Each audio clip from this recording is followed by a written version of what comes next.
அதை பற்றி நாங்கள் என்ன கருத்து சொல்கிறது? கருத்து சொல்கிறதுக்கு என்ன, அவங்க எதிர்க்கிறாங்க. ஆனால் அந்த நாணயத்தில் வந்து இந்தி அது உடன்பட்டு தானே அந்த நாணயத்தை வெளியிடுறாங்க.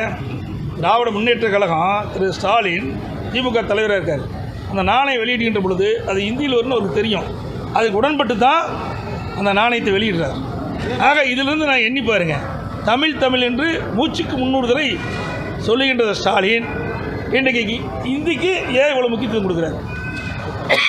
ஏன்னா அவங்க அப்பா பேரில் இந்த நாணயம் வெளியிடுறாங்க. அவங்க குடும்பத்துக்கு வந்தால் அதை பற்றியெல்லாம் கவலைப்படவே மாட்டாங்க. அதே மாதிரி இப்போ வந்து ஆளுநர் டீ பார்ட்டியில் வந்து கட்சி ரீதியாக புறக்கணிப்போம்னு சொல்லிட்டு ஆட்சி ரீதியாக பங்கேற்கிறோம்னு சொல்லி முதல்வர் உள்ளிட்ட அமைச்சர்கள் பங்கேற்றாங்க. தொடர்ந்து இன்னைக்கு வந்து இந்த நாணய வெளியீட்டு விழாக்கு ராஜ்நாத் சிங் வராரு. இப்போ பாஜக கூட திமுக நெருங்கி பயணிக்கிறதா பார்க்குறீங்களா?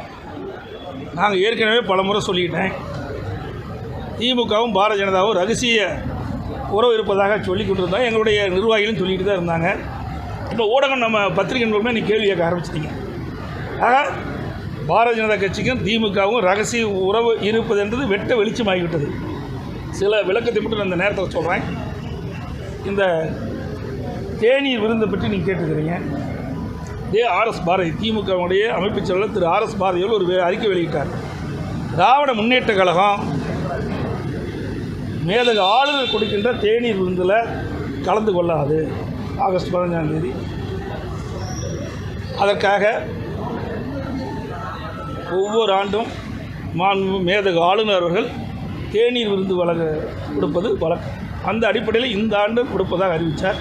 ஆனால் திமுக கட்சி அதனுடைய அமைப்புச் செயலாளர் என்று கருதுகிறேன், அல்லது திமுக சார்பாக திமுக இந்த தேநீர் விருந்தில் கலந்து கொள்ளாது என்று அறிவித்தாங்க.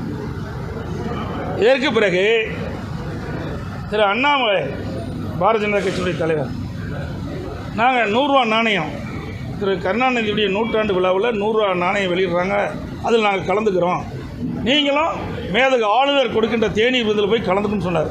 உடனே போய் திரு ஸ்டாலின் கலந்துக்கிறார். அப்போ திமுக சார்பாக என்ன அறிக்கை வெளியிடுறாங்க?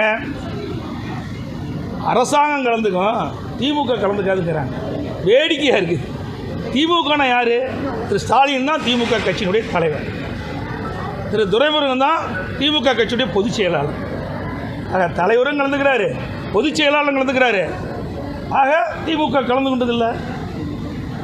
ஆக இரட்டை வேடம் போடுகின்ற கட்சி திமுக கட்சி. எப்படி ரகசிய உருவகின்ற இருப்பாருங்க. திரு அண்ணாமலை சொல்கிறாரு, அவர் 100 ரூபா நாணயம் திரு கருணாநிதியுடைய 100ஆண்டு விழா 100 ரூபா நாணயம் வெளியிட்ட பொழுது நான் கலந்துக்கிறேன், அதில் நீங்கள் போய் இதில் கலந்துக்க அப்படின்னு சொல்லிக்கிட்ட பொழுது இதிலிருந்து வெளிப்படையாக தெரியுது. அவருடைய உறவை வெட்ட வெளிச்சமாக்கும். பிறகு திமுக கட்சி சேர்ந்த நாடாளுமன்ற தேர்ந்தெடுக்கப்பட்ட பிறகு டெல்லியில் ஒரு தேநீர் விருந்து கொடுக்குறாங்க. அதில் பாரதிய ஜனதா கட்சியினுடைய தேசிய தலைவர் மரியாதைக்குரிய நட்டா அவர் கலந்துக்கிறார். ஏன் திரு ராகுல் காந்தி அவருக்கு கணக்கு தெரியலையா? அதே போல் திரு கருணாநிதி அவருடைய சிலையை திறக்கிறாங்க சென்னையில். அப்போ யார் திறக்கிறா? முன்னாள் ஜனாதிபதி திரு வெங்கையா நாயுடு திறக்கிறார். அவர் யார்? எப்போ இருந்தார்? அவர் பாரதிய ஜனதா கட்சியுடைய தலைவராக இருந்தார், பிறகு அமைச்சராகவும் இருந்தார். ஆக அந்த கட்சியை சேர்ந்தவர் ஒருவரை வைத்து தான் திறந்தார்.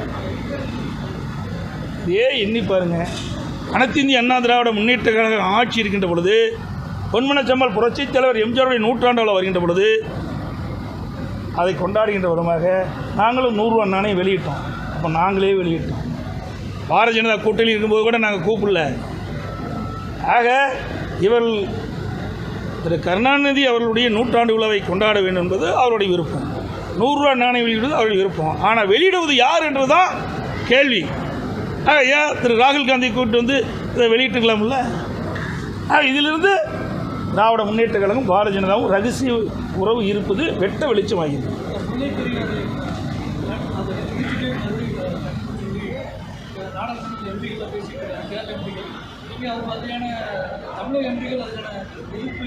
எதையுமே கொண்டாட மாட்டாங்களே.